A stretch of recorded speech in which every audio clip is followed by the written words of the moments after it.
Chairperson of the African Union Commission, Your Excellency Antonio Guterres, Secretary General of the United Nations.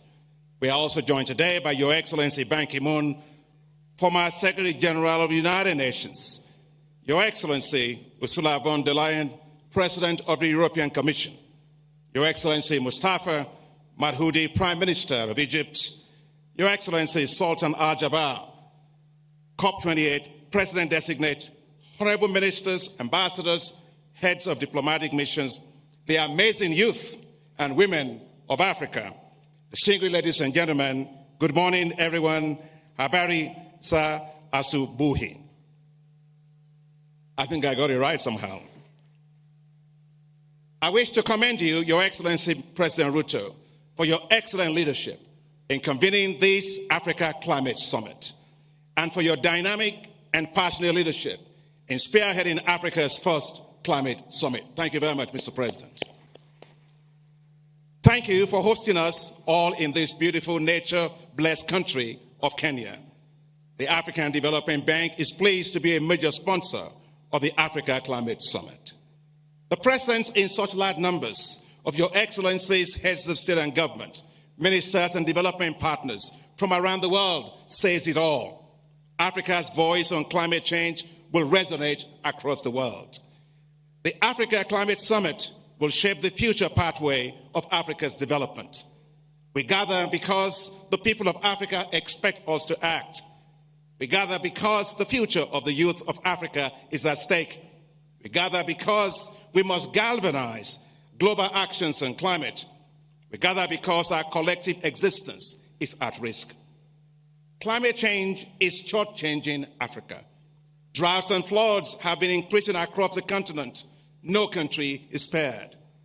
As we gather today, if we strain our ears enough, we will hear the calls of urgency from farmers whose crops and livestock are being destroyed, the voices of fishing folks whose catch is reducing and livelihoods are being imperiled, the voices of the young whose future is being compromised, the voices of women and children who bear the brunt of climate change, the voices of economies unable to cope with the ever-rising costs of climate-induced risks.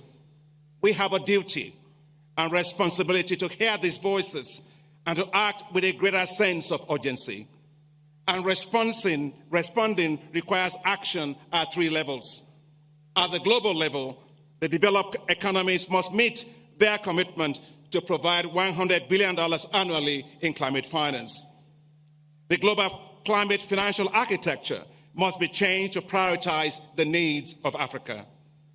At the national level, we must accelerate actions on climate adaptation. And that is why the African Development Bank has committed to providing $25 billion towards climate finance by 2025.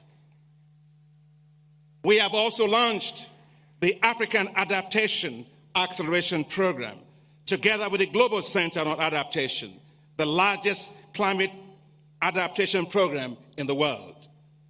Africa must develop with what it has, not what it does not have. Africa is blessed with large sources of renewable energy in the world, renewables from solar, hydro, wind, and geothermal. But we cannot power Africa with potential. We must fully unlock Africa's renewable energy potential.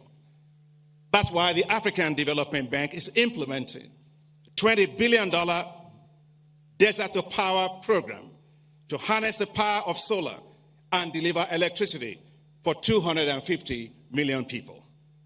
We must power every home, every school, every hospital, and provide stable, affordable, and reliable power. But we must, Your Excellencies, be pragmatic. Africa must use its natural gas and combine it with renewable resources.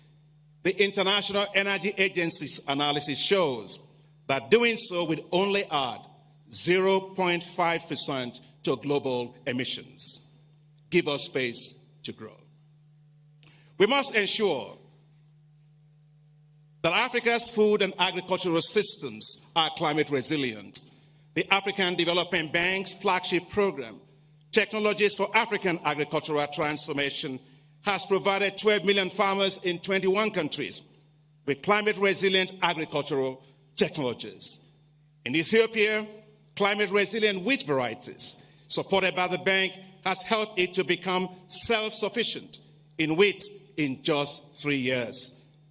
We are acting at scale to feed Africa with climate resilience. Under the leadership of President Macky Sall, as the then chairperson of the African Union, and the strong leadership of you, our heads of state and government, we succeeded with the Feed Africa Summit held in Dakar in January. We developed food and agriculture delivery compacts for African countries.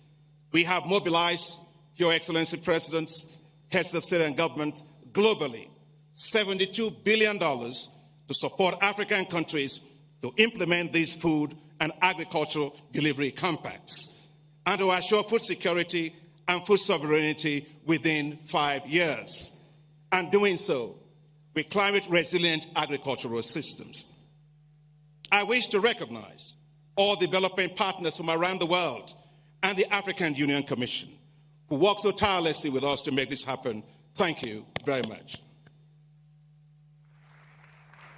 We will repeat this at the Africa Climate Summit with the development of climate change adaptation investment compacts to help channel financing to national climate adaptation action at scale. We must ensure that resources mobilized do not stay simply in government offices, but reach and protect the lives of people in our villages, in our towns, and in our cities. All lives must be protected from climate change.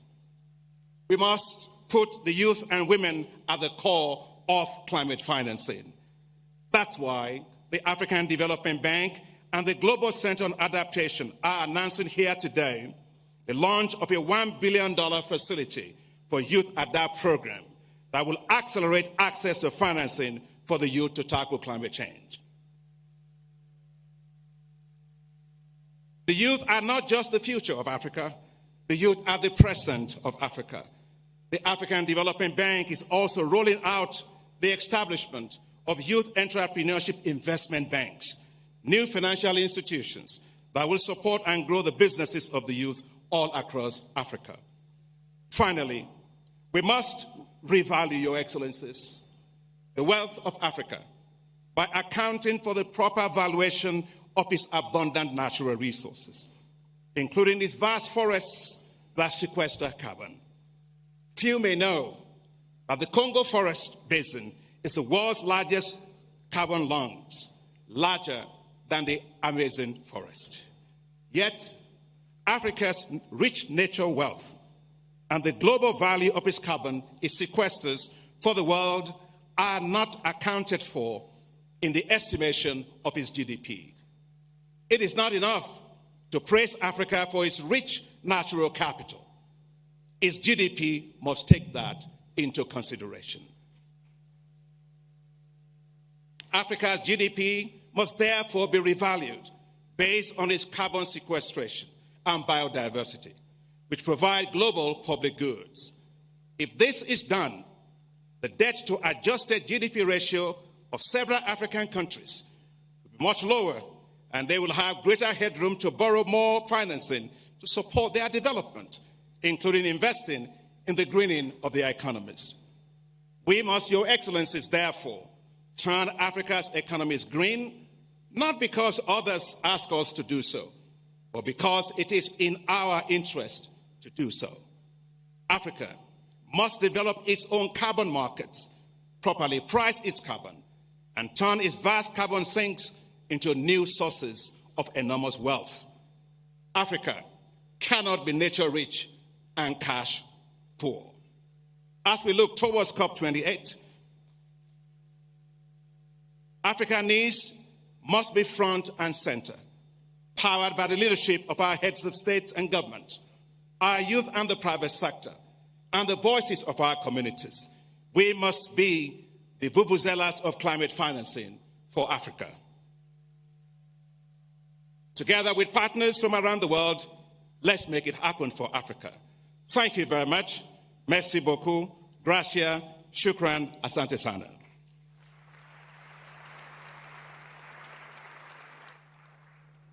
Excellencies, our next speaker is His Excellency Musa Faki.